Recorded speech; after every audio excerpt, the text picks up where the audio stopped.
right, well, welcome back, everybody, to our series on acoustical treatments. And we're here with, once again, industry acoustic guru Anthony Grimani joins us.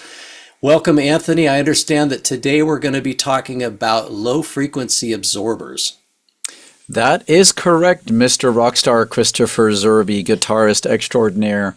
Last time we chatted, it's true though. Admit it. I'm not even paying him to say that. Yeah, no. Last time we talked about absorbers, the general category of all these different types of absorbers, and I like to think of a subcategory, within absorbers, but a subcategory of that called the base absorbers, the stuff that's that's absorbing the lower frequencies. And the reason I do is they have sometimes a different role, but they're made very differently. So it's kind of interesting to look at them from a different point of view. So let me go ahead and share this presentation. Ta-da! Low frequency absorbers, also known as bass traps. So bass traps is sort of the, what would I call it, the generalized vulgar name for these things. And I think it's a cute name. It's also a little misleading. It makes it sound like it's a thing that when the bass wave comes in, there's a giant claw that comes and closes on it and traps it in there, and the little tail of the bass goes, ee! No, that's not how they work at all. And in fact, I think there are some things that are, in fact, bass traps, and there's a lot more of them that are just generally low-frequency absorbers. So let's look at that. So I tend to categorize low-frequency absorbers in the region of 250 hertz and beyond, and below. So generally speaking, you look at most of the absorbers people make and sell out there in the market, they work, for the better ones, they work from 500 hertz and above, or 250 hertz and above. And below that, you really want to be thinking of how to control 250 hertz and below. Think of it essentially like a speaker system where you have a woofer that covers up to 250 hertz and then a mid-range and tweeter that go above that. So that's kind of how I look at it, is setting up a system of acoustical treatments that covers the entire range of frequencies. So what's interesting with absorbers, the ones that rely on frictional function, that's the stuff I talked about in our last talk about how really the air molecules that are air compressing and moving around find a fibrous, or when they run into this fibrous panel, it's made out of either fiberglass or rock wool or foam. They dissipate energy through heat by friction. Well, that's all okay, but the panel needs to be thick enough for the wavelength. So check this out. A 1 kilohertz wavelength, sort of in the middle of our range of hearing, has a 1 foot size. That's 30 centimeters. A 100 hertz wavelength is actually 10 feet long, and in order for it to be absorbed, the material needs to be at least 10 or 12 inches thick, right? So that's 20 to 25 centimeters or 30 centimeters thick, and it would work. You can use really thick, dense foam, fiberglass, fibrous material, but it ends up being impractical. So a lot of times low-frequency absorbers are made using other topologies. So instead of using frictional approaches, they can use tympanic resonator approaches. I'll explain what that means. Cavity resonators, perforated enclosures, even some spring-loaded schemes that some highfalutin things do out there for way more expense, and even some active schemes. Now let's talk in general terms first at the frictional ones. Remember, they scrub off energy and they rely on flow of air, on velocity. And I'm saying remember because I'm assuming you've watched our little presentation on absorbers.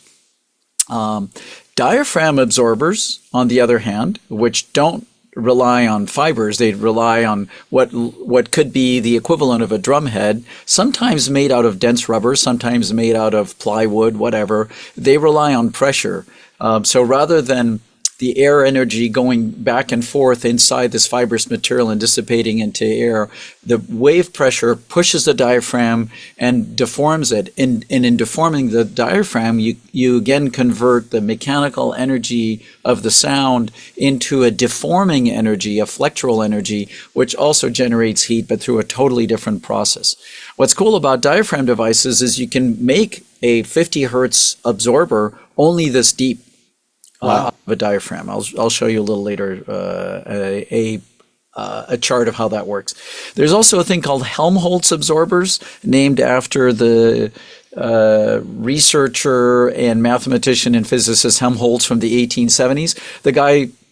The guy's biggest claim to fame is he invented those resonators that went into those Steinway pianos and turned them from a little tinkling thing into something that had big sound. You look inside the soundboard of any piano today and they have resonators. He came up with the idea of that back in the 1880s, if I remember right. Essentially, a Helmholtz is an enclosure with a port in the front, kind of like a giant bottle, and I'll show you what that looks like.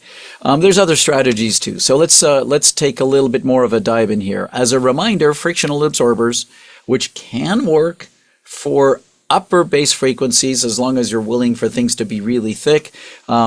They rely on the air mass of the sound frictioning against fibers, or porous materials like foams and other things. And that friction creates heat. The acoustic energy is dissipated into heat. They are thick. So, problem with low frequencies is that they have big wavelengths. We want to at least, the material we want to use for frictional purposes needs to be at least a quarter of the wavelength. If you're looking at a 100 hertz wave, which is about 10 feet long, not exactly, your material needs to be at least 2.8 feet thick to absorb 100 hertz with frictional topology. If it's 50 hertz, the material needs to be about 5 feet, which is almost 2 meters. If you're trying to deal with 30 hertz absorption, you need a 10-foot thick panel. Completely impractical. Let's look at that a little bit more. So actually, Christopher, I'm curious, have you ever worked in a studio or a listening room in which there's like severe bass problems where it just sounds lumpy and wrong in the bass? Has that ever happened to you? I'm sorry to say that I have more than once. More than once. Yeah. And those bass issues are usually the result of what's called standing waves. Standing waves are a form of sound reflection, but not one in which you have a whole wavefront that's hitting the wall and coming back and forth in groups. Instead, it's a wave that's propagating that's either the same size as the room, like I showed over here in this diagram. Here's a wave that fits entirely in a room, but it could also be a case where the wave is twice as long as the room, or a portion of that. So a wave in which 1.5 waves fit in the room or two waves fit in the room result in a resonance. And it's the same kind of resonance that you would get when you play into a flute and you open the right keys on there, the thing resonates. That's an acoustic standing wave inside that device. In fact, all instruments work on standing waves. A guitar, which you know, it makes a sound when you have the open string. When you put your finger on a fret, it's a shorter string. It's going to ring at a different frequency. So interestingly enough, everything we listen to in music is all generated by instruments creating standing waves. We just don't want more standing waves in the room. So standing waves cause resonances in the room. They result in an uneven frequency response because some sounds are really loud when they fit in the room and resonate. Some other sounds are really quiet. They result in poor bass impact because that resonance takes a while to set up and takes a while to die down. So if you're unfortunate to be in a room in which there's a 50 hertz resonance or 52 hertz, which is the typical main frequency of a kick drum, instead of hearing that nice thump of the kick drum, it'll just go blah, blah, it'll just sound really mushy. Another effect of standing waves is you have different bass at each seat in the room. So you may have a place where there's really strong bass and a place just 2 feet away where the bass is completely gone. And typically in most of the rooms we're interested in our conversations over here, the problems are between 20 hertz and about 150 hertz. As the rooms get bigger, that's huge. Yeah.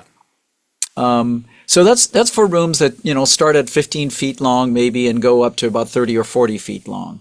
As you start to get longer and longer and longer, the standing waves move down in frequency. And in really long rooms, like a 100-foot long performance hall, movie theater, the resonances are around 3 to 5 hertz. So there are resonances, but you don't hear them because the program material is not down there. So I'm going to tackle this thing about frictional absorption again, and I'm doing so for a reason. I see a lot of things sold out there on the market that are called bass traps, and they're big chunks of foam, or they're big chunks of fiberglass wrapped in fabric that you put either on the back wall or in the corners. And I just want to be totally clear with you guys about what you're buying or not buying. So again, a frictional device, so this is a chunk of something fibrous. It scrubs off energy by friction. It relies on flow. The air molecules need to go in and out of that. And at the boundary, at the actual wall, there is no flow. This is actually the first time I bring that up. If you look at the air molecules that leave a speaker and bounce off a back wall, at the back wall, it's all pressure. The actual moving air stops, and then it bounces back, and then again there is a flow. The air molecules can actually vibrate around. You need to be in a region of flow for those frictional absorbers to work. The same way as if you want a piece of sandpaper to sand off your guitar because you want to put a new coat of varnish on it. I recommend not doing that. But if you wanted to, you can't just put the sandpaper on the guitar and not move it. You got to go. Right. You got to apply elbow grease. So you got to have motion. If there's no motion because it's all up at the pressure point, there's no effect. Typically, it's accepted that you need to be able to fit about a quarter of the wave into the panel for it to work. And in the case of standing waves, if you're looking at let's say you have a room that's got that 50 hertz problem I mentioned before, where the bass drum just sounds bad. You know, the bass guitar doesn't feel like it's got any definition. It's just all bad. Do you remember what size that would need to be if you had a 50 hertz issue? Almost 6 feet, 5.5, 6 feet. 5.6 feet. Completely impractical. Think of all of the companies that sell a bass trap that's just frictional, chunk of foam, and it's about this, this thick. You put it in the corner of the room, and it's supposed to work. And you do it, and you go, I think I heard a difference, but I'm not sure. You didn't hear a difference. It's too thin. So you need to rely on other topologies. So more on this. Again, I want to hammer this home. If you're sitting in this proverbial room where 50 hertz is bad, that would be a room that's typically 20 feet long, and in which there's a second harmonic resonance. And if you were to put a 5-foot thick chunk of fiberglass or foam, dense cotton, whatever, at the front of the room or back of the room, you will reduce those standing waves substantially, but it's not practical, right? Yeah. Now, too much real estate. Too much real estate and too much expense. 5 foot thick of foam is going to cost you hundreds and hundreds and hundreds of dollars. Yeah. But check it out. If you take an absorber panel that's 2 inches thick and you put it at that first null, which in the case of a standing wave of second harmonic, we're going to do a session on standing waves, Christopher, sometime.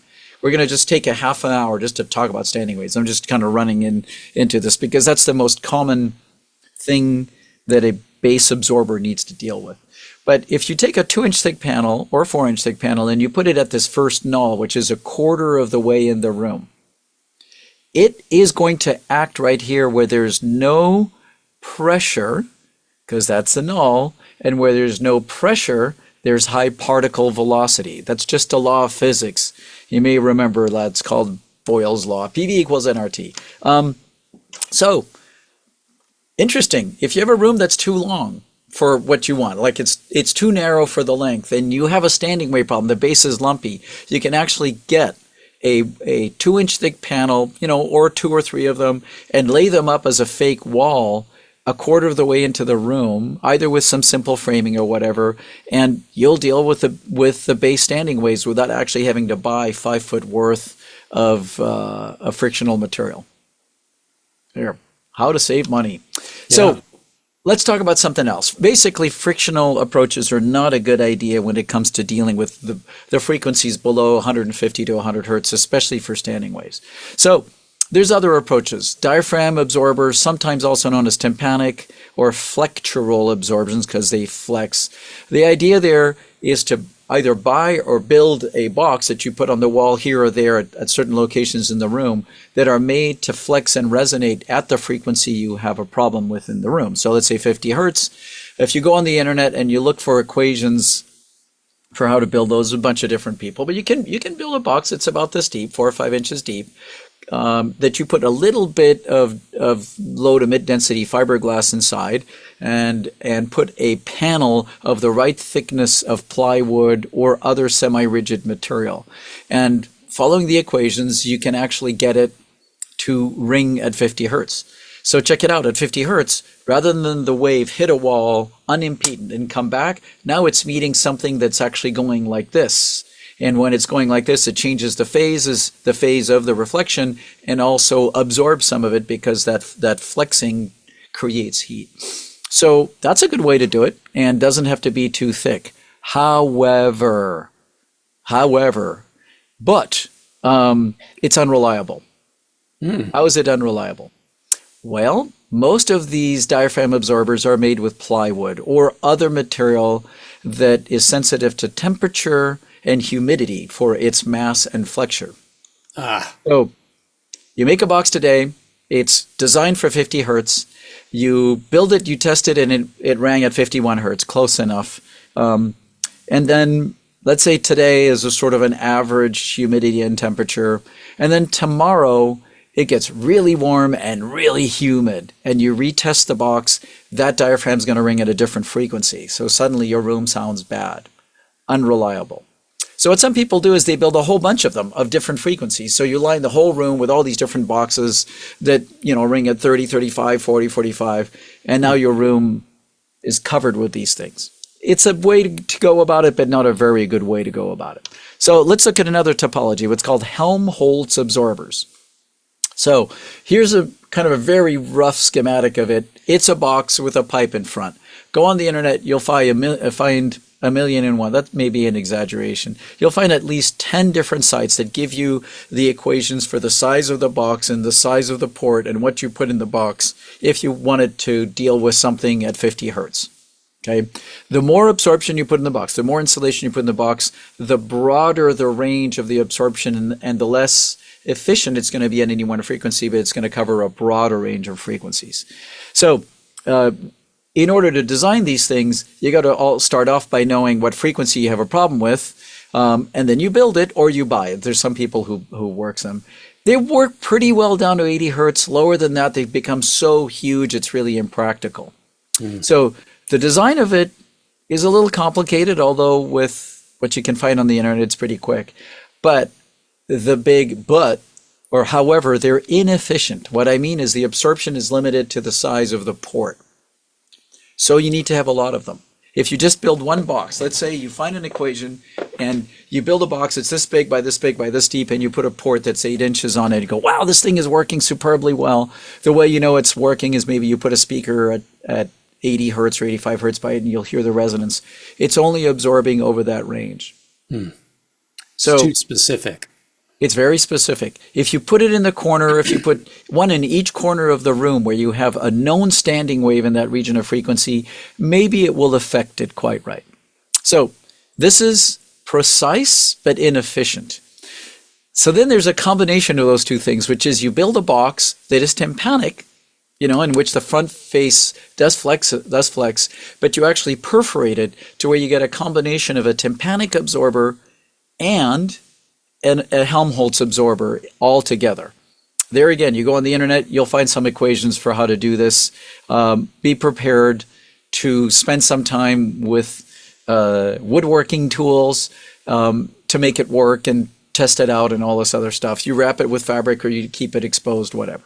So those are some of the approaches that people take at building base absorbers or things that you can buy.